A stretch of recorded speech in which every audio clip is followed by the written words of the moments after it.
जय श्री राम। जय श्री राम। इस संसार में सबसे बड़ा गुरु होता है और इस बात को कालिकन धाम के बाबा राजकुमार पांडे नहीं, परम पूज्य संत गोस्वामी तुलसीदास ने श्री रामचरितमानस में पहली चौपाई में उसका गुणगान किया कि बंदों गुरुपद पदुम परागा सुरुचि सुभाष सरस अनुरागा।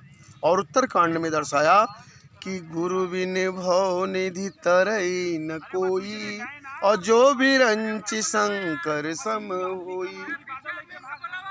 इस समय चुनाव का दौर चल रहा है, तो आपकी नज़र में कौन अच्छा है? हम अपने सनातन धर्म की कल्पना और रक्षा कर लिए प्रयासरत रहते हैं, बाकी नारायण की कृपा। हमारे समझ से तो जीव हत्या बंद कराया योगी सरकार ने, राम मंदिर का निर्माण कराया योगी सरकार ने, 2 अक्षर का प्यारा नाम चाहे कृष्ण कहो या राम, और 2 अक्षर के मोदी योगी भी हैं। मेरे समझ से मोदी प्लस योगी ये पूरे संसार में है उपयोगी, और ये कलयुग में बन के आए हैं जोगी, और इनका निशान है कमल का फूल। तो हमारे समझ से तो बाबा कमल निशान सबसे महान, और बाकी सब मुझे लगते हैं बेईमान। वेरी राइट योर आंसर बाबा जी। मैं फेसबुक व्हाट्सएप पे हृदय से मैं यही दुआ करता हूँ कि ऐसी सरकार आए जो जीव हत्या बंद कराए और हर मर्ज की एक दवाई शाकाहारी हो जाओ भाई। मेरा परिचय संगम की सच्चे ब्राह्मण बाबा राजकुमार पांडे, कालिकन धाम, निवास कबीर मठाश्रम, प्रयागराज, इलाहाबाद।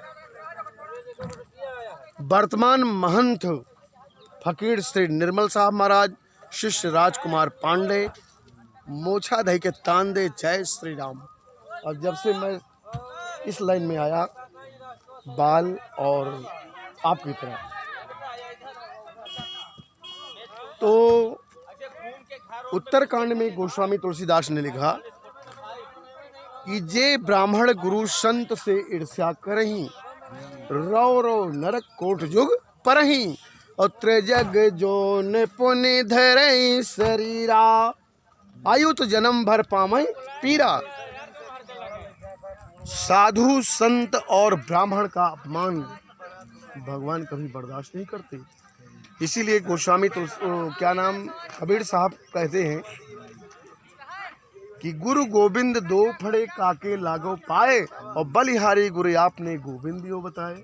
कबीरा हरि के रूठते गुरु के सरने जाए, और कह कबीर गुरु रूठते हरि नहीं हो सहाय। अगर किसी कारणवश एक बार भगवान आपसे रूठ गए तो गुरु आपको बचा लेगा, लेकिन गुरु रूठ गया तो इस संसार में आपको बचाने वाला कोई नहीं है। इसलिए जे सठ गुरसन ईर्ष्या करहीं, रौ रौ नरक कोट जुग परहीं।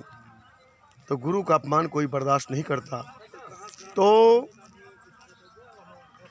हाँ, ये गांव का नाम है खेदा, और ये जो शादी हुई ये हमारे जीजा जी मतलब ये निवासा पे आए हैं, तो हमारा परिवार ही है। तो ये हमारी बहन की बेटी लगती है जिसकी शादी हुई, जिसमें आप आए हैं। तो खेदा, इस गांव का नाम है खेदा। खेदा के संगम की सच्चे ब्राह्मण बाबा राजकुमार पांडे का कहना है शाकाहारी रहना है। जो नर नारी रहेगा शाकाहारी, उसकी गुरुदेव भगवान खींच लेंगे सारी बीमारी। हर मर्ज की एक दवाई शाकाहारी हो जाओ भाई। और बाबा राजकुमार पांडे की अर्जी है, बाकी आपकी मर्जी है। जो जैसा कर्म करेगा वैसा फल देगा भगवान। ये है गीता का ज्ञान। विश्व बने धर्मात्मा, पापों का हो खात्मा। राम नाम हरे हरे। बाबा राजकुमार पांडे हर नर नारी शाकाहारी उनका प्रचार कर रहे हैं घरे घरे। और मैं बचपन का हूँ शाकाहारी, इसलिए मुझे कोई नहीं बीमारी। तो शाकाहारी जाता है गुरु दरबार और आत्मा का ज्ञान पाके उसका जीवन सफल हो जाता है। मांसाहारी जाता है ठेका पे, शराब पी के हो जाता है बेकार। बीड़ी सिगरेट अफीम गांजा चरस जो पिएगा वो बीमार होके जिएगा। बिना बीमारी के कोई जीना है, फिर भी मूर्ख ज्ञानी लोगों का बीड़ी सिगरेट शराब पीने के लिए पना पीना है। अरे पीना है तो गन्ने का जूस पियो, अनार का जूस पियो, मौसम्बी का जूस पियो। परमात्मा कहता है मैंने मानुष जन्म तुझको हीरा दिया, जो तू बिरथा गंवाए तो मैं क्या करूं। मूल वेदों में सब कुछ बता ही दिया, मेवा मिष्टान भी मैंने पैदा किया, फिर भी निर्दयी जीव सताने लगा, एक जीव को मार के दूसरे जीव को खाने लगा। तो जीव हत्या बंद हो, भारत अखंड हो। बाबा राजकुमार पांडे का एक ही सपना, स्वच्छ सुंदर हो देश अपना, इंसान का इंसान से हो भाईचारा, यही है मानो धर्म हमारा। जहाँ डाल डाल पर सोने की चिड़ियाँ करती हैं बसेरा, वहीं बाबा राजकुमार पांडे डाल देते हैं डेरा।